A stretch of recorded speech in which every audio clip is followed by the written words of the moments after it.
Welcome to the Casual Flipper podcast. Super pleased you guys are joining me this evening. We have All Out Amazon, aka Dylan and Garrett. How you guys doing? We're doing great. How about you? Living life, my friend, living life. Love it. Perhaps give a little context to the audience about who you are, what you're doing, what your goals are, that kind of thing. All right. So, we are a set of brothers, right? And Garrett started selling first. I started selling second. We live in different states right now, but we're obviously together currently. And We've been just hustling to try and to make it to the top, really. As you know, Amazon's all about the grind, and that's just what we're trying to bring to it right now. So are you guys running wholesale, RA, OA? Like, what's your strategy at this point? Right now we're typically RA and OA. Wholesale is scary, I think, for a lot of people. Definitely. And it's not the most straightforward avenue. So wholesale probably maybe a future endeavor, but at this current point in time, RA and OA is really where we're bringing in the dollars. And just, right at this point, we're just kind of trying to get context for the audience, but like, you guys are actually doing extremely well, and you haven't been in the game that long. So maybe, like, if you don't mind, what was your revenue last month, if you're comfortable kind of sharing that? Yeah, we're good with numbers. So I guess perspective, right? Garrett, you've been in for... I started probably taking it seriously, probably June, July-ish, maybe late June, early July. Yeah. To date, probably 8-9 months total, I'm up to, I think, 140,000. But that's all relative, obviously, because you grow, you scale, you start doing bigger numbers. More perspective in 2020, which is more realistic. Combined, I think in January we did 40,000. February we're expecting to hit around 50. I'm at around 13, right? We're both around like 13. We're actually pretty even. So we're probably both going to put up about 25,000 this February, with about 16 to 18% gross profit. Okay. Healthy. So you have separate accounts, but you're doing it together. Yeah. So how does that work? So really, we didn't know the best way to link up right off the beginning, right. And we still don't. I don't think that we had anticipated.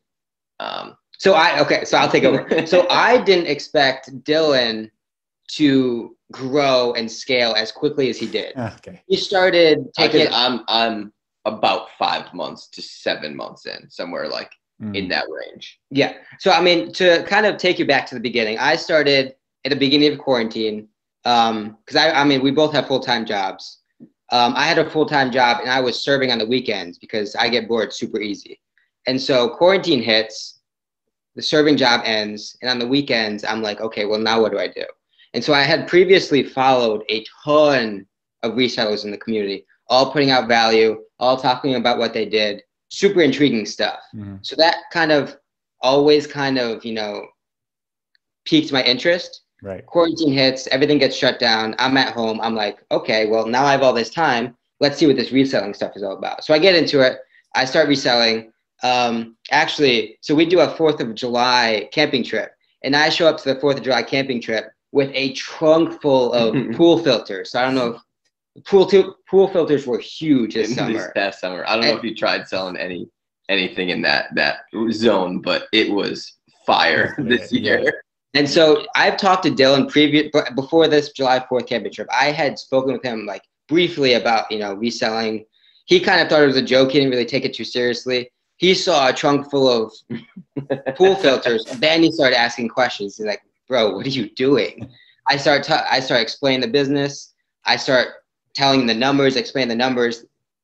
Dylan's a smart dude. Now he's interested. He's like, okay, tell me more. So over the next couple of weeks, I start explaining to him. I start teaching him pretty much everything I've learned. And everything I've learned is just free information from YouTube, Instagram, all you guys. And so now he's in. He's building.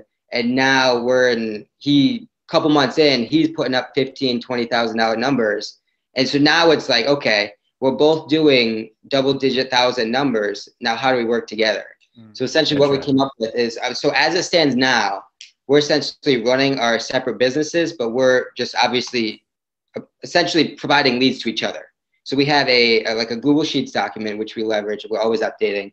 And it's essentially just like bouncing ideas back and forth. Okay, I found this. What did you find? This is doing really well for me. Here's where you can get it. This is doing, so we're just kind of bouncing off each other, providing each other value, just really using each other as like a brainstorming mechanism, just kind of build each other up. And I mean, at this point, thus far, it's working pretty well.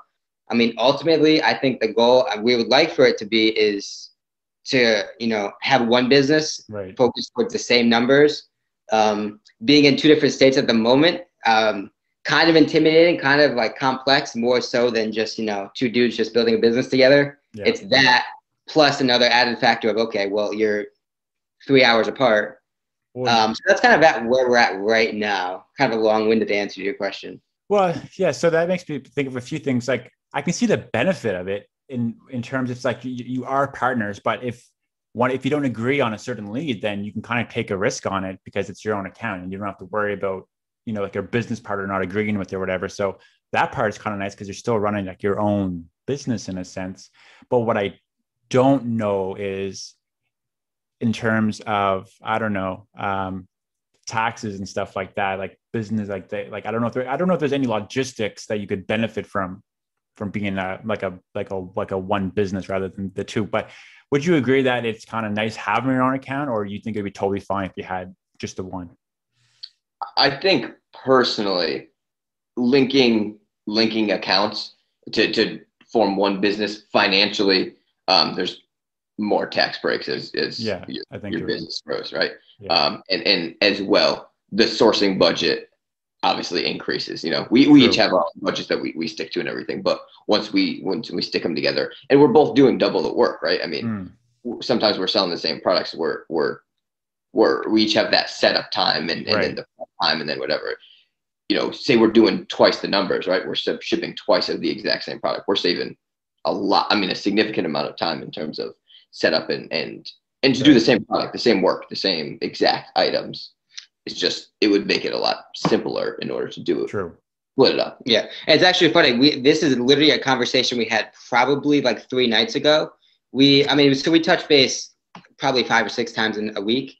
And the other night we had a conversation. We were kind of going over our game plans, and we realized we're at the same store sourcing for different items, but not the same ones. So it's like, what are we doing? Like, so, so there is disconnect. I mean, I would be lying to say it's not a perfect system. Like there absolutely is disconnect. We could be better. And it would probably be, if the correct processes and systems were in place, there is potential to do not just double, like triple, quadruple, quintuple the productivity that we're doing right now. But those are just systems that have to be established. But I mean, it's a work in progress, like any business is. So Garrett, you are a data analyst, I understand. Yeah. Mm-hmm. So he's the real brains. He's an engineer. Fair enough. Well, like what I'm wondering is, has being in a data, has that like, do you think it's helped your business? Is there nuances from that trade that you brought to the Amazon side of things? So I would say the one thing that has tangibly affected the business is my Excel skills. Yeah. So, I mean, data analyst is a fancy way of being an Excel slave, essentially. Okay, gotcha. Well, I pretty much live in Excel. I do Excel reports. I create dashboards. Right. That's pretty much what I do.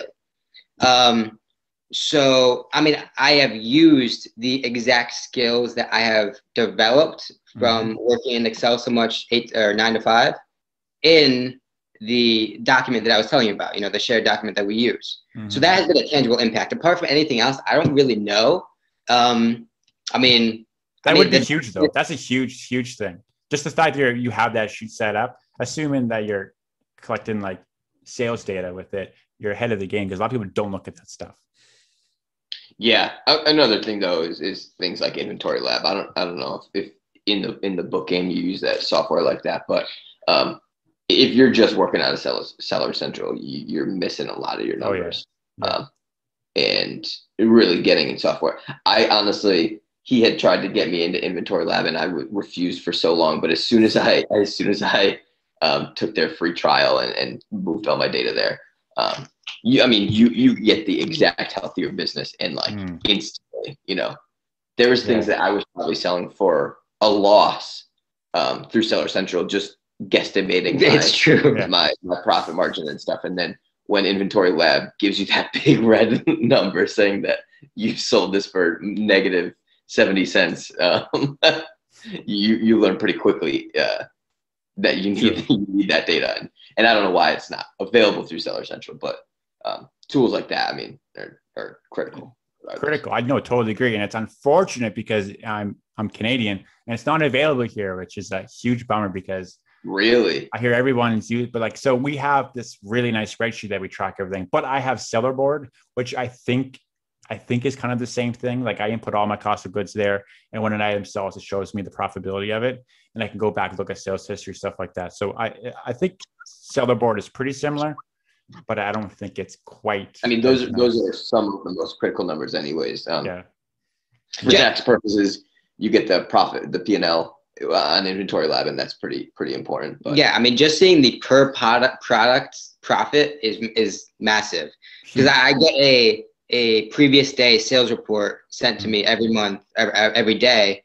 And I just like to look at, what's selling for how much, because that gives you, it keeps you, there's obviously the cliche saying, if you can't manage what you don't measure. Is that it? Something like that. But it's true, like if you don't know what you're selling, if you don't know how much you're selling things for, you could be, and Dylan I was doing it at the beginning. Like, we could be selling, like, I lost my first 4 or 5 sales. I lost money on all of them. It happens. And it's like, I'm glad you're able to speak to it because a lot of people try to like cover up that stuff. Yeah, there's a good amount of stuff. And even, I'm assuming you use like some sort of tool like Keepa or something for books as well. Keepa is like I honestly don't know how people do Amazon without Keepa. But it happens. I was watching an interview with a pretty big seller actually, and he had mentioned that he didn't even know Keepa existed until like the past 6 months or something like that. And this guy had I look at actual multi-million-dollar business. And it was fascinating to know that that's impressive. He's just got I don't know what, like, I don't know. I actually don't know how you would do it, but maybe just because I got it early as a crutch. So if you didn't have that crutch, you'd have to figure out another way, I guess. Yeah. So I have an iPhone. Dylan has an Android. And until probably 4 weeks ago, I didn't know there was a Keepa app available for iOS. Neither did I. Literally. I only found out literally, I don't know, 30 days ago, 1 month. Yeah, they just built it. So I don't know if Android has had it. I've had it on my phone for a while. This speaks to how valuable Keepa is. I was in the T-Mobile store about to get an Android for Keepa for the sole purpose use Keepa while doing RA. But before I paid for the phone, I was like, wait, let me just double check to make sure Apple doesn't have Keepa. I was in the T-Mobile store when I realized that Apple had Keepa, and I was like, "Oh, I'm no longer interested. I gotta go." And then this true story. I was in T-Mobile getting an Android for Keepa, and I bounced it. No, it was I was so pumped when I found it because I was using the web browser before, and it was like it's hard to use the browser, so the app is super clutch. Yeah. And Inventory Lab comes, like you had said, you don't have access, but Inventory Lab comes with Scoutify too. And that gives you pretty good insight for a lot of different items. It just doesn't give you the full picture. So we use an app here. Well, there's people in the States use it too, but it's called Scoutly. It's very similar to that. It's just, I've heard of it, yeah. It focuses on books though, is the kind of the difference. So when I scan a book, it'll tell me the sales rank, the sales history. They'll show me all the FBA offers, and that's what we're using to decide whether or not a book's a buy or not. And so you prefer that over Scout IQ? Well, I've never used anything else. It's the only thing we have access to. But like, I don't see how anything could be. I'm sure once you use something better, you'd realize it's better. But like, it has everything I would ever want. Mm-hmm. So okay. So I don't see it being a real issue at this point, but I'm hoping as time goes on, we do get some more software here, because I'm kind of bottlenecked by 2 programs. But one thing I was kind of curious about, maybe switching a little bit to the whole social aspect, because one thing I want to know is, like, when did you start your Instagram account? And is there a theory behind, because it seems like you're kind of building a brand, and why give away leads for free? So there's 3 probably long questions, but you want to take that? So it was Dylan's idea. Yeah, he was very much so against it, but one of even the most interesting ways that I had been like the most fascinated by it is people always like to post their sales numbers, and sometimes that's inflated sort of, and selling at a loss, or intimidating. Yeah. But people post their sales numbers, and it's sometimes it's really impressive, and people also, I've seen free leads and stuff like that, and especially when I was like just starting out, and really obviously having Garrett, but just in terms of like my own research, maybe not being the best at it, people were posting free leads, and I mean that's like the best. I mean, it caught my attention instantly, and it's something that I can literally see on Instagram, scroll through, and then go click on a web link and start buying this product and making money off of it.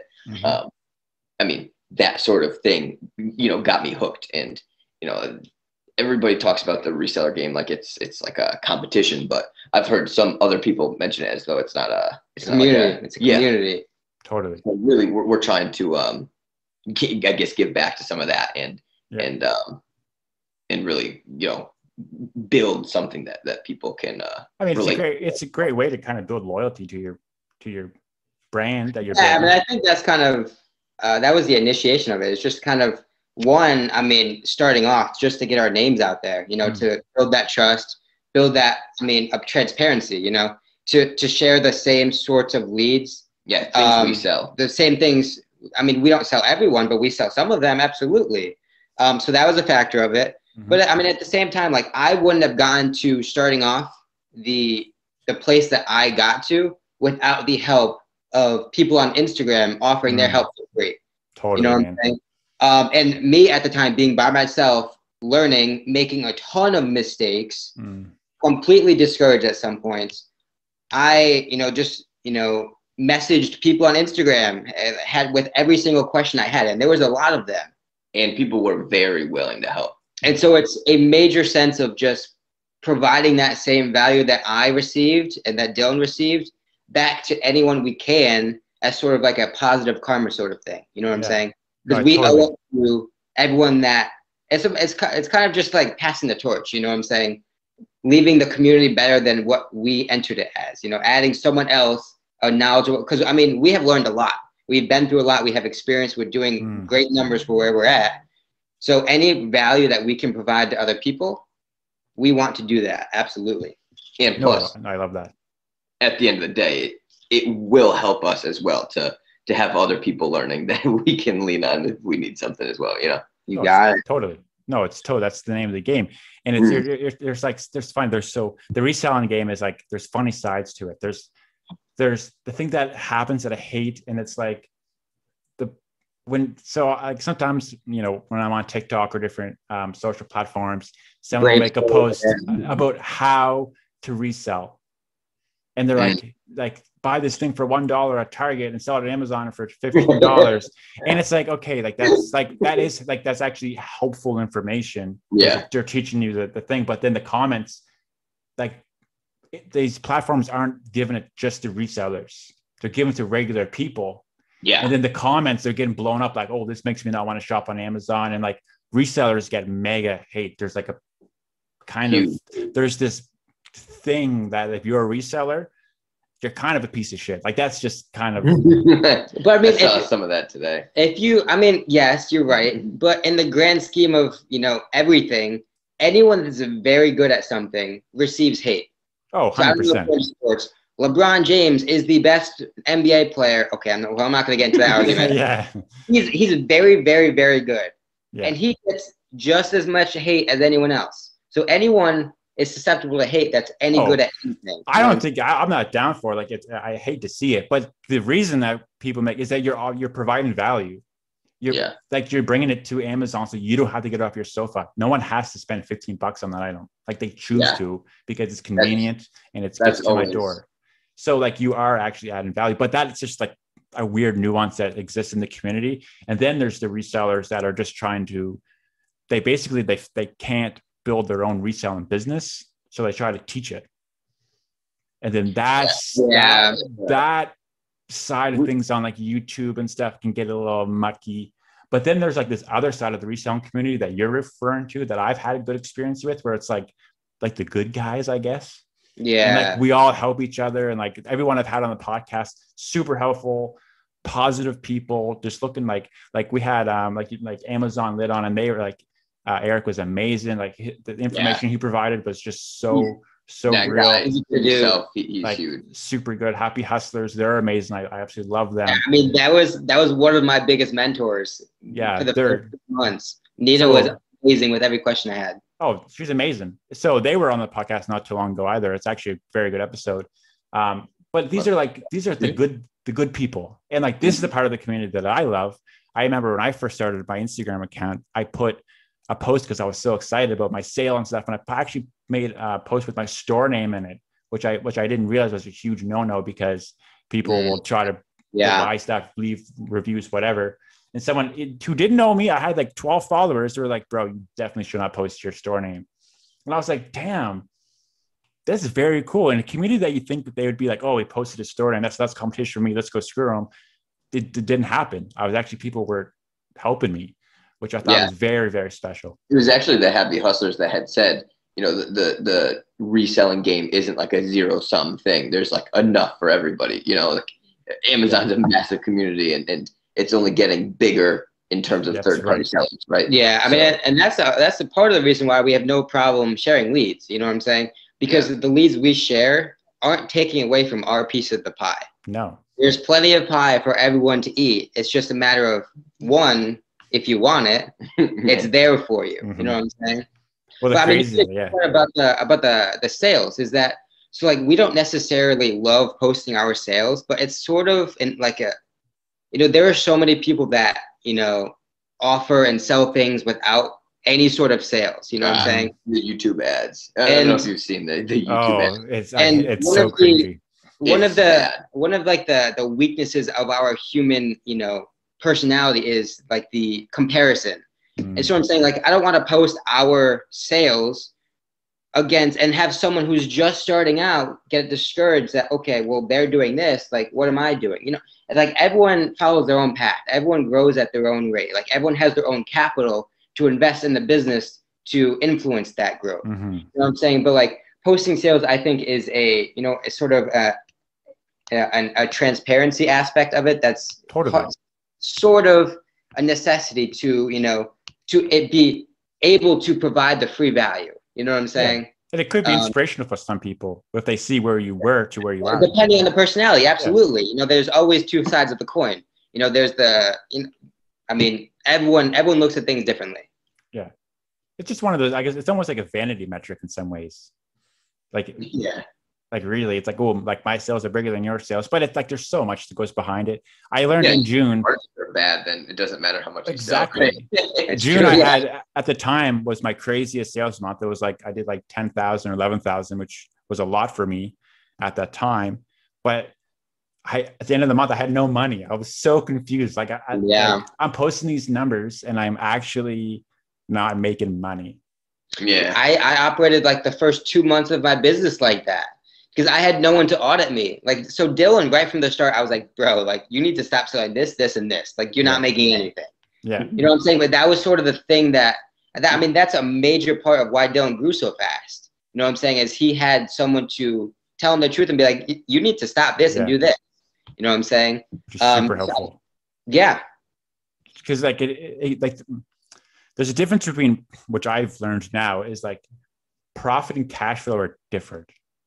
Yeah. Like just because you're like my seller board inventory lab says you profited $4,000 that month, but that $4,000 you profited might be paying for the $6,000 of shit that didn't sell. And that's where it's like, Oh, or the $1,000 rent that you have on your warehouse, yeah, $2,000 you pay on your all employees. that stuff. So that's Yeah. where it takes some learning, I guess, because and that's well something we talked about earlier before we were recording was the low cost of entry to reselling in general, books especially. But and the reason that's important is that a lot of people get into it that aren't necessarily business minded. Like I was always in sales, but I never run a business before. Mm-hmm. And that comes with a whole new set of worms because you're managing a business. Like you're in charge of like even as silly as this, like you got to track your costs and supplies. You got to track this, that, the other, all the software and stuff. So it's easy to get into the game and get over your head very quickly and sink your ship. Yeah. Yeah, there's a lot of people that buy too many toys too quick. And then, I mean, I didn't even get a Dymo for a few months just to make sure. I mean, obviously Dymo is invaluable, right? But, or whatever, thermal printer you use. But if you go right in and spend $200 right off the rip and then you just don't use it or you can't find any products to sell, then that thing's just sitting there collecting dust. Totally. Yeah. I mean, that's like, so I talk to some new sellers and they're always asking like, okay, how do I start? And I always tell them, well, first, just look around your house and see what you can sell. Start scanning stuff. See, start getting a sense of the market. With the free tools. With the free tools and with no risk of losing capital. And okay, so say you find a couple things that you can make a couple dollars, maybe not even a lot. But you selling those first couple items, it gives you a sense of the process. Mm-hmm. You get used to how to list on Amazon. You get used to how to work with USPS, how to work with UPS, how to, go through, you see the process from listing to eventually getting your money back. Yeah. And I think that's massive before you even, start to buy a product from a retailer or a wholesaler or whatever. You know what I'm saying? So I started...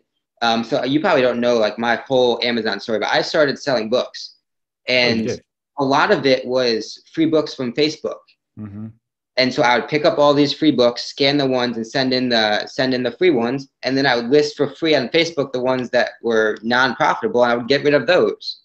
And, slowly I would build up money from that and learn the processes. And so without having spent a dime, I learned how Amazon works, how to ship an item, what to use to ship an item, how FBA works, because that alone is a beast of itself. Oh my God. My first FBA shipment took hours and hours. It took like 6 hours. You know what I'm saying? And so I can only imagine the added stress of that first FBA shipment, knowing that the investment to that FBA shipment was, say, $400 or $300. You should talk about your USPS shipping mistake where you got a bag full of product. Yeah. The moral of the story is to start with low cost, low risk of entry, thrift stores, used books are amazing. But just to get going so you don't make mistakes, or mistakes are inevitable. Let's be honest. Yeah. You're building this, you're working with Amazon, mistakes are inevitable. Mm-hmm. I made a lot of them starting out, but you want those mistakes to come quickly and at low cost as possible to get those out of the way. So when you have more on the line, more capital on the line, you are more confident with your purchasing decisions, one, and you are more confident and you are more, you just understand the process more. Yeah. Now when I buy something, I know it's going to sell. Because you look at the Keepa, you look at the buy cost, the sell cost. You look at all that information before you purchase. Exactly. Do you like teaching people? Sounds like you're like you guys got some about it. I could picture you guys in front of people helping them. Like, do you enjoy that side of things? I mean, I think that's the end goal with our social media is to, I mean, the cliche is, to give back, but we want to actually influence people. You know what I'm saying? We want to take people from $0 to 6-figure businesses. You know what I'm saying? Like Dylan went from non-existent on Amazon to now operating a multi-6-figure business in 5-6 months. And like for me, like obviously being his brother, that feels good, but just as a person, that feels good. I can only imagine. So I've never done this for someone else, but I can only imagine how it feels for us to have that impact on someone else that we don't even know. You know what I'm saying? And I've heard this story from other sellers that have, oh, someone was living on paycheck to paycheck on welfare. Reezy's always talking. He's the epitome of it. I'm sure you know Reezy, and he's always talking about how he's literally he's building people's 6-figure businesses, 7-figure business, whatever the case may be, and he's a guy who, judging from his stories, his stead, he came from not much, right, and he's killing it. He's hustling every single day, and he has tons of people on his side. Yeah. I mean, and for all the listeners out there, like, just, reach out. Like, if you have book questions, reach out to, obviously, you've been doing books for a while, RA questions. We're open to any single question that people have. And I mean, I'm sure you'll link our Instagram in this video somewhere, but we're absolutely open to help anyone and to bring them from $0 to 6 figures. And I mean, so we're not going to promise that it's going to be as quickly as Dylan was, because there's other factors. Like, let's be honest. Like, you need to start. You got your day job, or you need a. I mean, and the moral. I mean, the fact of the matter is, you need to start at capital. Like, it's a slower process. So I didn't have as much money starting off as Dylan did. Like, I mean, that's just the fact. So I started with the books. I started with the thrift stores. I started small. I built it up, and now I am where I'm at. Dylan had more capital invested, and so he started small. But once he had confidence in his knowledge, then he went from small to big in no time. You know what I'm saying? So there's other factors that influence how big you get. So I'm not going to try and lie to the listeners and say, okay, well, you can, make a 6-figure business in 5 months, in 6 months. Obviously not. That's not true. But the fact is, you can grow and continue to scale each and every month until you're at where you want. And I mean, you determine how quickly or how long that takes based on the amount of work you take, the amount of work you put in. Which is the key thing. It's not easy. It's not passive. Yeah. Are you full time? We didn't get to this before the. I am now. Yeah. But again, every time I people ask me, so, are you full time? So I quit my job when COVID all started. And so you're fairly newly full time.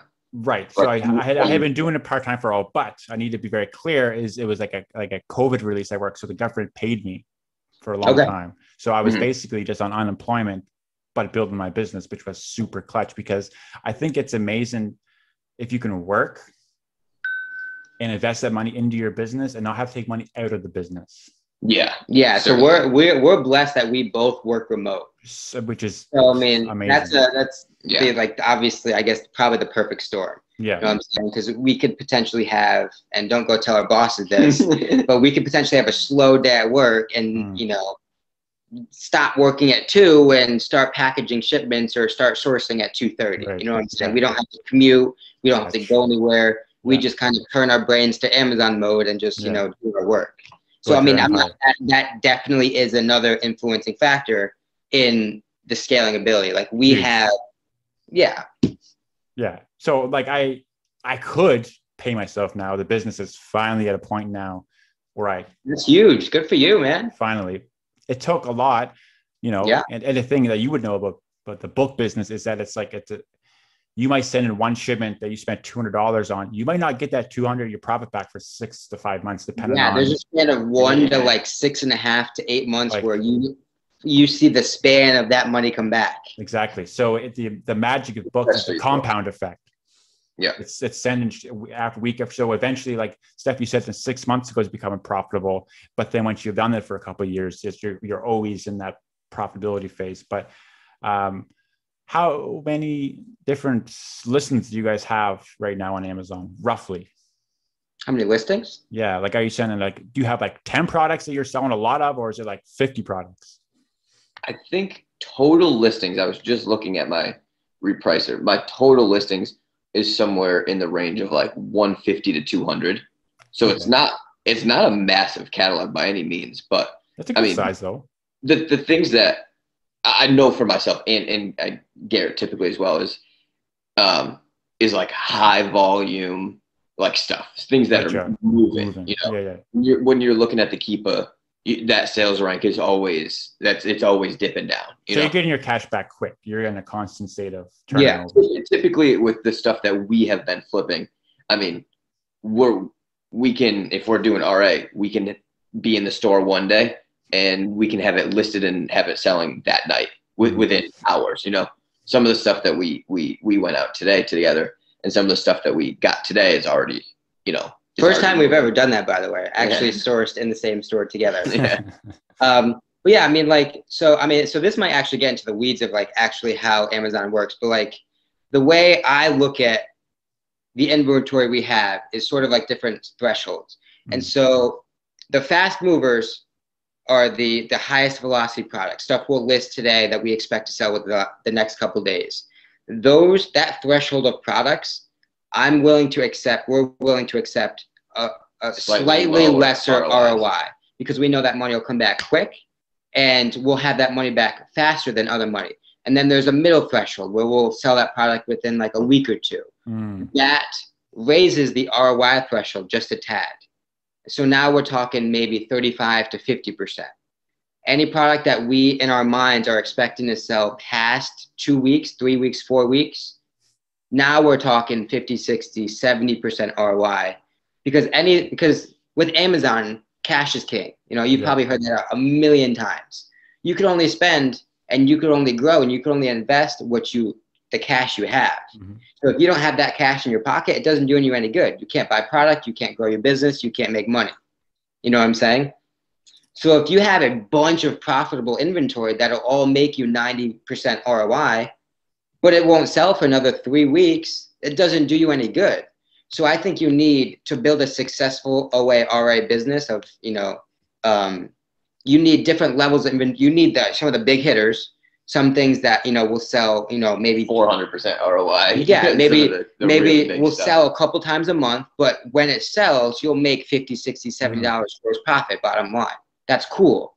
You also need some of the cash flow products, some of the products that you'll sell every day, a couple times a day, that'll keep money flowing, that'll still build, that are still growing 25. I think in our current business models, and we pretty much have the similar business model, for us to bring it in, for us to buy it, it's not really below 25, 30% ROI. Yeah. And it would have to be like, there's very rare occasions where we're buying below 30, never mind below 25. But like that bottom threshold is moving every day. So I think for a successful business, for all the listeners that are building OA/RA businesses, is that it's important to have different thresholds. Products that are cash flow products that move quickly. That middle ground where you'll sell like 3, 4, 5, 7, 10 times a week that are somewhere between 40 and 50% ROI that'll grow but won't sell every day. And then obviously the big hitters that'll bring in potentially $100, $200 that aren't going to sell every day. I think you nailed that completely on the head. We literally do the exact same thing in our business. Just it's different. So whether you're doing OA/RA, whatever you're doing, I think that's exactly how you should schedule it. And dictate where you're comfortable. But for me, it's like same for the booksellers, same idea. So if it's within a certain rank, I want a certain amount of profit. So if it's an extremely high selling rank that sells very often, I'll accept a less profit on it, maybe $3, $4. Yeah. But the basis of reselling is the same across all wholesale, books, RA. It's to make money. It's to sell products for low. Or buy products for low and to sell them for profit. It's life. As you take on more risk, which is a longer time for sale, you expect more profit. So risk reward, that's really what I think this comes down to ultimately. The more risk you take on, the more you should be rewarded for it. That's kind of how I look at it. Yeah, and the longer it sits in your inventory, the more risk you take on. Because then you are welcoming the possibility of seller or FBA fees, which are if you're working in Q4, if you're working in Q4, ridiculous. Yeah, like crazy. And then this month, so in December, I paid because books. Yeah, booksellers have the worst. You guys have the worst. Like we paid like $80 in December or more. Oh, I was expecting a lot more than that. Yeah. Well, then this month it was literally $7, which is crazy because we have 3,000 books there. Oh, see, I pay more than that in storage fees now. Yeah, but your products are small, so you have the tiny, they're small. It's super, and the thing too, it's different in Canada. Like the fees structure is differently. Yeah, we don't have an IPI score here. Like there's never a restriction on how much you can send in. Which when I seen that the states have that score, so that's only a Q4. That's not actually a year-long thing. So it's only Q4. Interesting. You needed to be, and so it wasn't really that significant. So, the maximum was 200 units per SKU. So in toys, we could send in 400 units of different SKUs. It's insignificant. Okay, it seemed different than what I So perceived. really, that was mainly for wholesalers. And I'm looking at Dylan's IPI score. It's amazing. It's better than mine. But it's really for wholesalers that are dealing with huge bulk. Huge. Because so if you're below the threshold, that's when the restriction comes in. What is it? What's that? If you're below that threshold that they set? If you're below, for Q4, this is 2020 Q4, because this wasn't year long. Okay. If you're below their 500, so the metric is 500. If you're below 500, then they implemented the 200 unit restriction per SKU. So across category per SKU. So as in you couldn't sell 200, you couldn't have 201 units per SKU in a fulfillment center. So it's not a huge deal for most people. Really. Not a huge deal. I had a restriction and I didn't encounter it. The most I sent in of one product was probably 150. And by the time I sent it in, I had none left of that product. So, I mean, it wasn't really. Have you guys ever thought of making like a leads list that you were to sell monthly or weekly or something? We have talked about it. We're probably not going to be ready to do that until we're really confident in the leads. We have subscribed to different leads lists in the past, and these like multiple different sellers, and some of the leads that we were seeing on the lists weren't as quality as we would like to have paid for.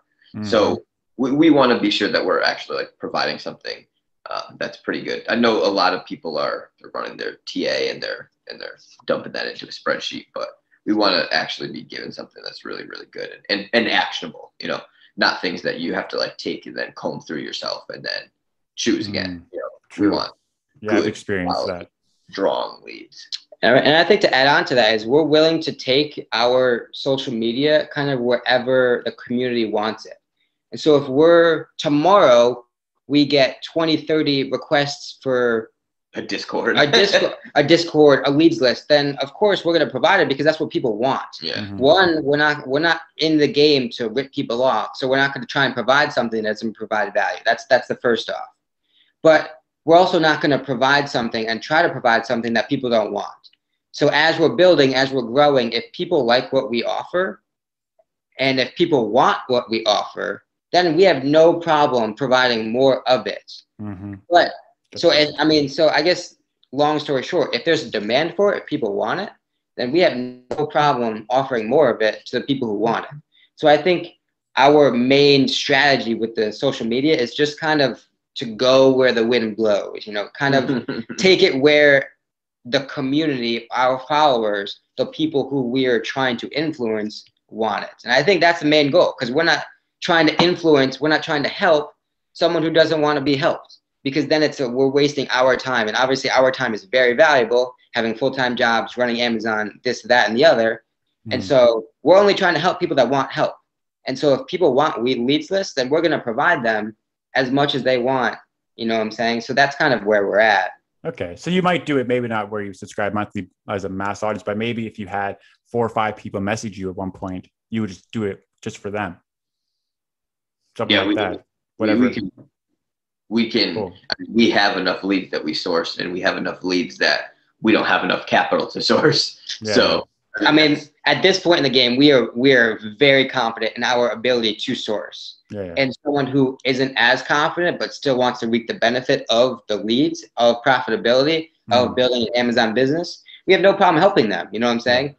I mean, we have dedicated a lot of time into developing our sourcing skills. You know what I'm saying? So we expect to be good, and we are good. And we know we're good because we have numbers to prove it. And so if anyone else wants that sort of help, we have no problem helping them. So just as a final thing here, as we're closing down an hour, what is maybe both of you, what is the 1 or 2 tips that you wish you knew before you started? Like if you could go back in time and talk to yourself. One of the tips that I wish I knew now. The tricky one. Oh, I have an experience from this past Christmas season.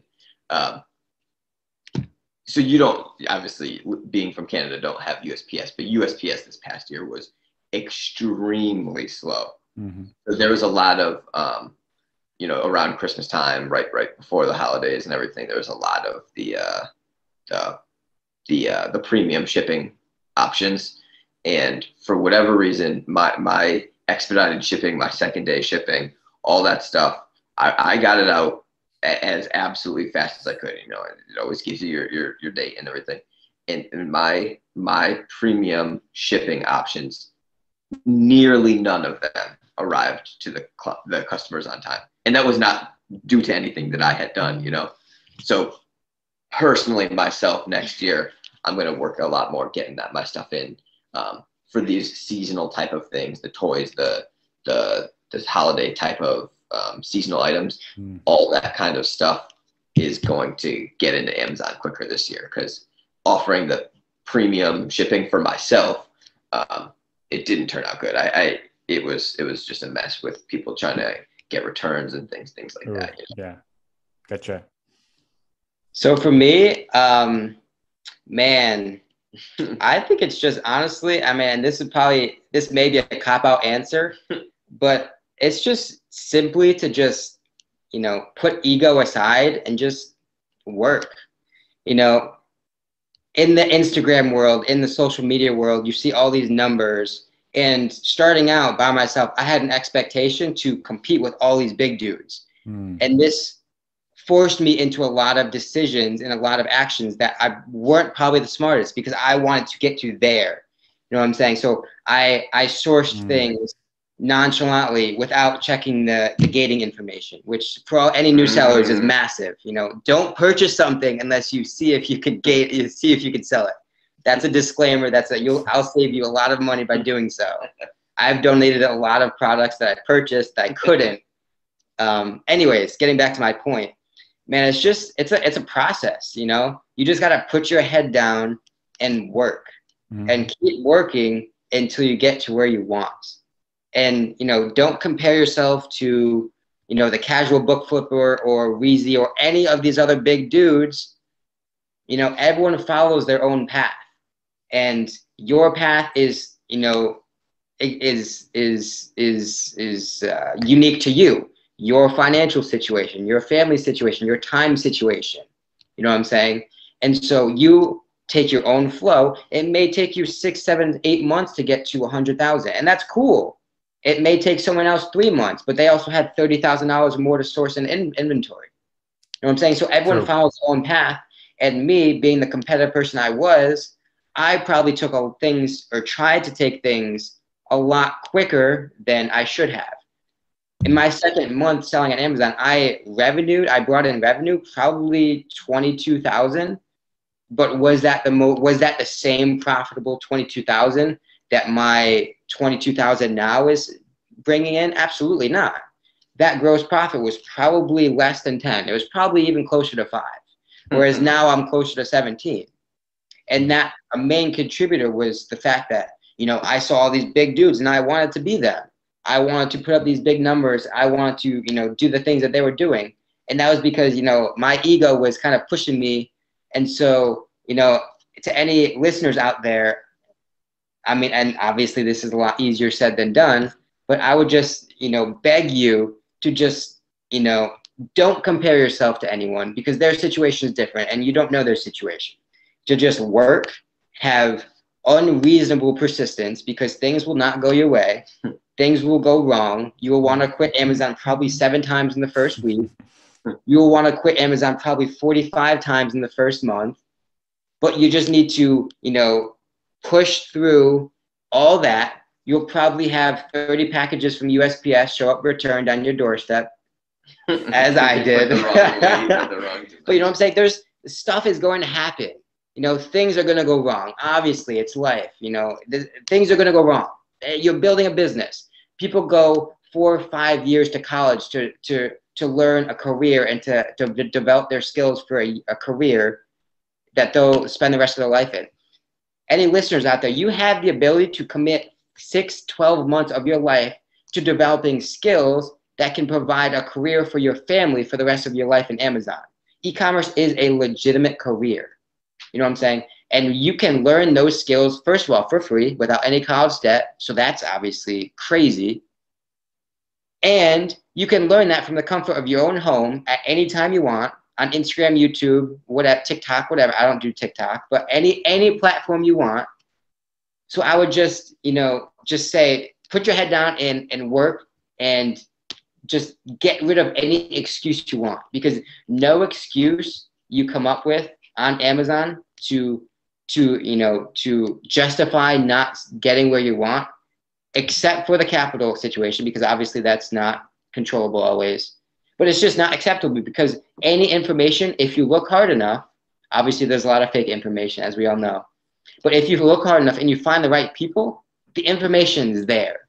And that's the bottom line. If you work hard enough, the opportunity is there. You can go to thrift stores, you can go free books, you can do anything you want for free and start building your business. I think you totally nailed that on the head. That are willing to help for free. We will answer any single DM we get. And that's the long-winded answer of what I wish I knew starting out. No, I think that's a super positive way to end to end the podcast on like a positive vibe, just some motivation, because it's super important, because it's so easy for you in the moment to be comparing yourselves online when you have no context at all, which is super unhealthy. So I definitely appreciate those words. But anyway, guys, hope you enjoyed this episode. I thank you guys so much for stopping by, and hope you guys have a super good night. Thanks. Yeah, thanks for having us. Absolutely.